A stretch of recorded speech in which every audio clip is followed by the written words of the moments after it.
but I think that the same answer would be given by some or a number of European young people who do think the same of the costumes, the traditional costumes of their nation, maybe with the exception of Scotland. I don't know, but maybe tartan is still, I think, worn quite easily.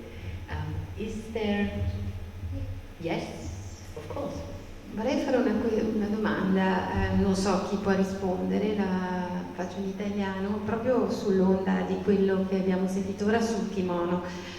Maria Ville nella sua relazione ha mostrato anche come molti artisti ticinesi negli anni 50 hanno comunque, almeno sul piano tecnico, avuto delle influenze dal Giappone o dall'Asia più in generale, del Giappone in particolare per alcuni tecniche. Mi domandavo, volevo chiedere ai professori, a chi vuole rispondere, magari una domanda un po' semplice da parte mia che non sono un'esperta, quanto però poi è successo l'inverso, ovvero quanto all'inizio del Novecento, negli anni 25-30, con la nascita anche del Mingei, del riconoscimento di questo movimento filosofico, ci sia stata anche un'influenza dell'Europa in questo movimento di andata e ritorno, visto che stiamo in Europa e stiamo parlando di Giappone, e anche quanto questo abbia poi posto una problematica, e lo chiedo agli studenti, sul concetto di colonialismo o neocolonialismo rispetto al fatto che comunque, se mai successo,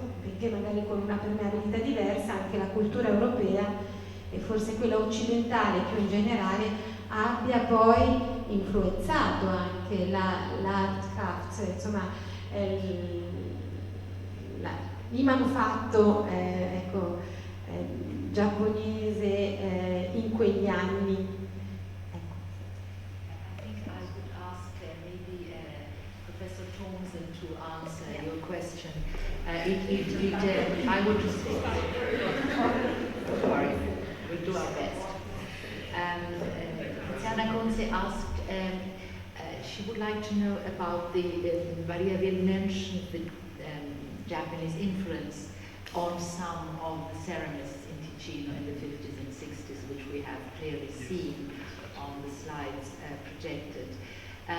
But whether in the 20s, in the early 20s or in mid-30s, when Mingei was being theoretized, whether the opposite happened, Western thought being important for the creation of that phenomenon we now call Mingei.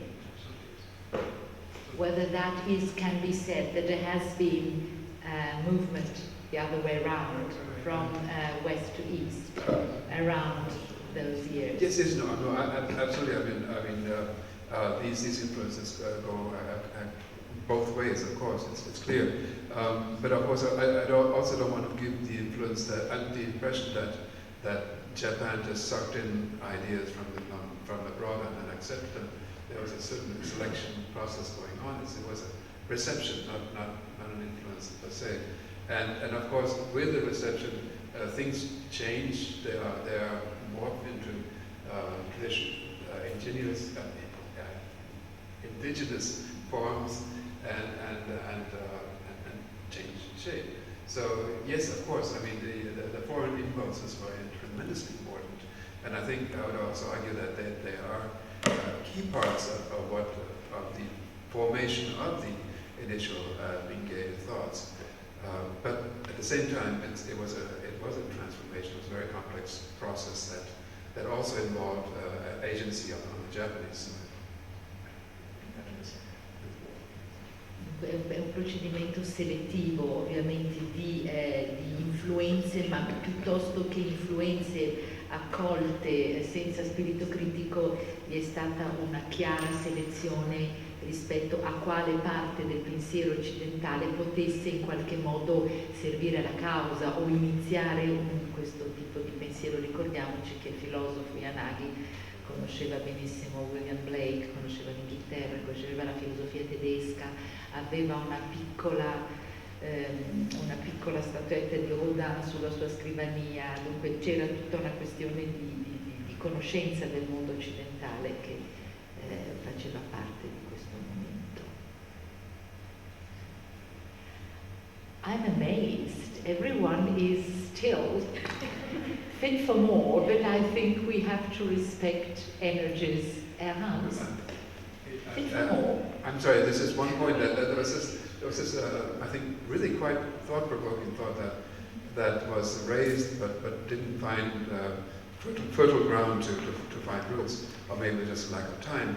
It was Mr. Kahn who mentioned that when we think about Mingei, we should also think about the forces of the market, the influences of the market. And I think this is something we haven't talked about this time, and I think it's something that we often neglect. And also, I think I was fascinated by the way that he explained that new items were being incorporated into, of course, what the dealers sold. But of course, this goes further than into collections. Collections go into exhibitions. Exhibitions go into the thought of what is Mingei. So I think with that kind of phenomenon happening, we should not think of Mingei just as a static process. It is an ongoing, changing, organic phenomenon. And when we think about Mingei, when we try to understand Mingei, we should not just look back, what was it in Soviet's time, or was it in the 20s, 30s, what happened after he passed away. We should also talk about what is happening now and also future trends. So for that, I'm very, very thankful, because I think it's also a very important way we could think about and discuss the idea of Mingei. I hope I did justice to that. Oh, that was wonderful. Yeah, you explained my comment very nicely. Oh, I'm done.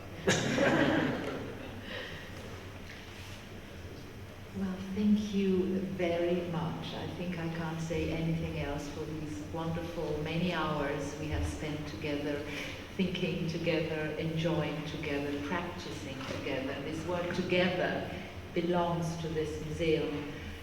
We have tried to challenge our very small knowledge of things by accepting to show this wonderful collection, and to do the best in showing it, but also opening up, as we have done for many years now, these spaces which were private spaces. The artist lived here. He had organized this museum himself. It's not me or someone deciding on what to show. He had wanted this venue, which was a sort of extraordinary palace in the middle of nowhere, to be open to the public, and in 1881 he did so. And if I think that the wonderful banner upstairs dates from 1888, so again I start thinking about here and there, but about this domestic element which we see in your house, which we imagine in your collection, and which is so strong here where you are in a house, but actually what we show, pieces and sculptures and models which live outside the house in squares and palaces. So Museo Vela is known, I think, now for questioning aspects of thought and of artistic production which are on a sort of limen. We are always on a limen. We are at the border with Italy, and Vela was a Swiss artist, but he has portrayed the greatest heroes of Italian independence. So I am very happy to have staged and to have been able to welcome you all, and I hope you will spend a nice evening thinking back to everything we have taken in, and I hope that you will feel like coming back tomorrow morning at 9:45? Why not just stay here? Stay here? Well, that would be the easiest. I'm not saying no. We can arrange 50 sort of... yours is gone. Mine is quite present, but I can... So I expect 9:30? 9:30 will be guided by Mr. Montgomery through his exhibition, and then we'll have the projection of a quite special documentary on Okinawan textiles, which I hope will surprise you and interest you. I think there was a hand being risen a moment ago. No? Oh, you like like that. Well, that is another coup de théâtre. There is a world outside these walls expecting you. There is light out there. So let's meet again tomorrow morning. Thank you very much indeed for everyone's wonderful contribution. Thank you.